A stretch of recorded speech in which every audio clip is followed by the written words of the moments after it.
Imagine, deep in the heart of the Amazon rainforest, a single man lives out his days, entirely alone. For 26 years, he is a ghost in the jungle, the last surviving member of a people we will never know. He has no name, no recorded language, no one to share his memories with.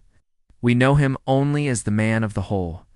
This name, given to him by outsiders, comes from the most curious and consistent feature of his solitary existence: the deep, narrow pits he dug inside every one of his thatched huts. Were they for trapping animals? Were they spiritual sites, connecting him to the underworld? Or were they a last line of defense, a place to hide from a world that had taken everything from him? We can only speculate. His life was a silent testament to survival, a defiance against complete erasure. To understand his solitude, we must first understand the violence that created it. The Man of the Hole was the sole survivor of a series of brutal attacks.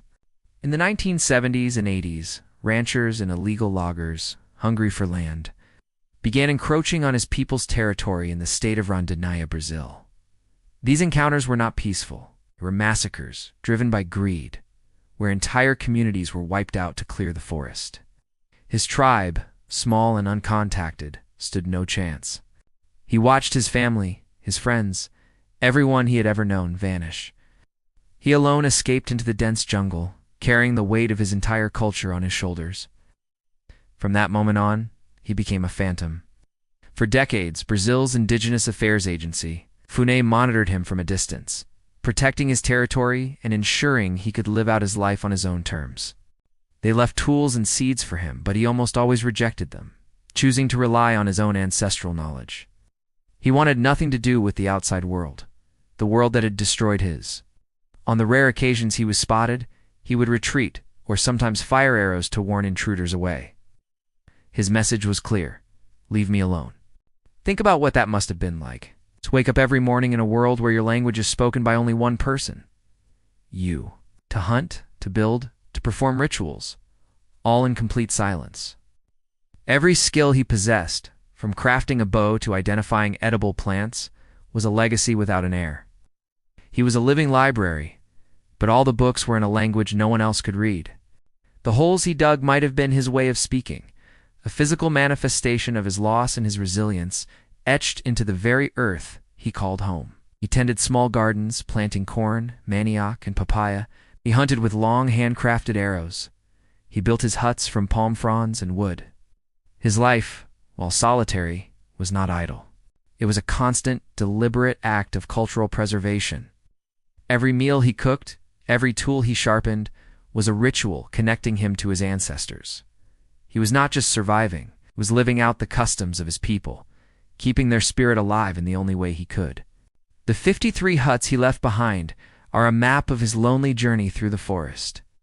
Each one a temporary home, each one marked by his signature hole. Then, in August 2022, the story reached its inevitable, tragic conclusion. A FUNAI agent, checking on him during a routine patrol, found him lying in a hammock inside his latest hut. He had passed away from natural causes at an estimated age of around 60. Even in his final moments, he seemed to have prepared. His body was adorned with bright macaw feathers, a sight that suggests he knew his end was near and met it with a final personal ceremony, a last, silent act of dignity. With his death, an entire world vanished. The unique cosmology, the history, the stories, the songs of his people, all gone forever. What remains is the protected piece of forest he once roamed, and the haunting, mysterious holes he left behind. They are his only monuments.